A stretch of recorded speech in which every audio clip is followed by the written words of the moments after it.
আজকে সকালবেলা শুরু করলাম, দিনটা হলো রবিবার। সকালবেলা শুরু করলাম, দেখো ওদেরকে ছাতু খাওয়ানো দিয়ে। এই যে ছাতুটা দেখেই উনি টাং করে চিংড়ি মাছের মতো উপরে উঠে গেল। এই হলো দুষ্টুমি। দেখো ল্যাজ গজিয়ে গেছে, একটা ল্যাজ গজিয়ে গেছে, এদিক ওদিক সেদিক এদিক। এই আর আমার ড্রেসিং টেবিল খুলছে, খুলে সমস্ত জিনিস বার করছে, করে করে সব নষ্ট করে দিচ্ছে। চারদিকে ঘর ওলট পালট হয়ে রয়েছে। ঘর কখন গুছোবো আর কখন খাওয়াবো। এই যে এবার দেখো, এই যে খাটের ওপরে উঠে এদিক ওদিক সেদিক করবে। খাবেন না, এই খাবারটা নিয়ে এখন আধ ঘন্টা 1 ঘন্টা পেছনে আমাকে পড়ে থাকতে হবে। খিদে পায়, মানুষ যে কেন খায় না আমি তো বুঝতেই পারি না। এদের কি সমস্যা? একটা ভাত খাওয়াতে গেলে 2 ঘন্টা মুখে রেখে রেখে রেখে রেখে সময় নষ্ট করে। প্রত্যেক দিন ঠিক এইভাবেই দুষ্টুমিটা করতে থাকে। তারপর ওদের খাওয়ানোর পর আজকে দুপুরের খাবারের ব্যবস্থা করতে শুরু করলাম। ফ্রিজে দেখলাম অনেক বাঁধাকপি রয়েছে, বাঁধাকপিগুলো কেটেছি, একটু বড় বড় করে কেটে ফেলেছি। সেদ্ধ করতে দিয়েছি কিনা বাঁধাকপির বড়া করব বা পকোড়া করব। আর ফ্রিজে দেখলাম রয়েছে অনেক দিনই কেনা, আমার তো রোজ রান্না করা হয় না, এই যে পাবদা মাছ 4টিখানি বাসনও পড়ে রয়েছে, মাজা হয়নি। এই পাবদা মাছগুলো এখন নুন মাখিয়ে রেখেছি, হলুদ মাখাতে ভুলে গেছি। এদিকে ভাত বসিয়েছি, এই পাবদা মাছের ঝাল হবে, ডাল আর এই বাঁধাকপির বড়া। বাঁধাকপিগুলো সেদ্ধ করে জলটা ফেলে দেবো, দিয়ে তার মধ্যে দেখো আমি কি কি দিয়েছি। আমার মাখাটা হয়ে গেছে, তেলও গরম হয়ে গেছে। মাখাটার মধ্যে দিয়েছি হলো তোমার নুন, হলুদ, গরম মশলা আর একটু জোয়ান। এই দিয়ে এবার এই আস্তে আস্তে করে হাত দিয়ে আমি দেখো ছাড়ছি। অনেকে আমার হাত দিয়ে ছাড়তে চায় না, ভয় লাগে, কিন্তু আমার কোনো অসুবিধা হয় না। এই তেলটা বেশ গরম হয়ে গেছে, কিন্তু এটা অল্প তেলেই বরঞ্চ বেশি ভালো হয়। আমি তেলটা বেশি দিয়েছি, আমার হাতে একটু তেল বেশি পড়ে। আমার মাও বলতো যে বাবা তোর হাতে কেন তেল বেশি পড়ে রে, আমার রান্নায় ভীষণ তেল বেশি হয়ে যায়।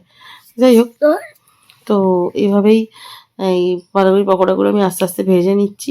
আজকে ওদের খুব খিদে পেয়ে গেছিলো, আমি যখন এগুলো করছিলাম তখন অলরেডি 3টে বাজে। আমার রান্না করতে দেরি হয়েছে কেন, সারা সপ্তাহ সময় পাই না। আজকে ওদেরকে একটু পড়তে বসিয়েছিলাম, রোজ রোজ তো পড়তে বসানো হয় না, আমার ভীষণ ক্লান্তি লাগে। তারপরে সন্ধ্যেবেলা আমার মেয়ে ড্রয়িং ক্লাস থেকে এসে বলে আমার ছানার তরকারি খাবো। ওই জন্য ফ্রিজে কতটা দুধ ছিল, দুধ কাটার পাউডার এনে দুধ কাটিয়ে ছানা করলাম। তারপরে কড়াইয়ের মধ্যে দেখো আমি সাদা তেল নিয়েছি অল্প, তার মধ্যে গোটা গরম মশলা ফোড়ন দিয়েছি। দিয়ে এবার কি করেছি, গাজর আর ক্যাপসিকাম কেটে রেখেছি ধুয়ে, সেটা এবার কড়াই দিয়ে দেবো, দিয়ে আমি নাড়তে থাকবো। তা ওগুলো একটুখানি নরম নরম হয়ে আসলে, নরম নরম হয়ে আসলে ওগুলোকে ভেজে তারপর কিছুক্ষণ পর নুন দেব। নুন দিয়ে আরও বেশ কিছুক্ষণ ভাজবো আমি। নুন দিয়ে বেশ কিছুক্ষণ ভাজবো। ভাজার পর তারপর একটুখানি লালচে লালচে হয়ে আসলে আমি কি করব না, ছানাটা দিয়ে দেবো। ছানাটা জল ঝরিয়ে রেখেছি, আমি দেখো ছানাটা দিয়ে দিয়েছি। আমি গোটা কাঁচা লঙ্কা দিই, কেননা আমার ছেলে মেয়ে যেহেতু খায়, ওরা তো খুব একটা ঝাল খেতে পারে না। আমি যে কোনো রান্নাতেই কাঁচা লঙ্কা গোটা দিই। আমরা কাঁচা লঙ্কাগুলো তরকারিতে মেখে খাই, আর ওদেরকে অনেক সময় দিই, মাছের সঙ্গে মেখে দিই, অনেক সময় দিই না, ওই ঝালটাই ওরা খায়। আমার প্রত্যেকটা রান্নাতেই এরকম। এটা তো কম লঙ্কা দিয়েছি, এর থেকেও বেশি দিই, আমি 8-10টা লঙ্কা দিই। যাই হোক, এইভাবেই বারবার করে নাড়তে হবে। আর নামাবার সময় আমার ঘরে ঘিটা শেষ হয়ে গেছিলো, তো আমি মাখন দিয়েছিলাম। দেখো তোমরা দেখতে পাবে, মাখন একটু গরম মশলা দিয়ে নুন চিনি স্বাদ মতো দেবে, তোমরা যে যেরকম খাও দিয়ে এরকম। এটা নিরামিষ তরকারির মতোও বলতে পারো।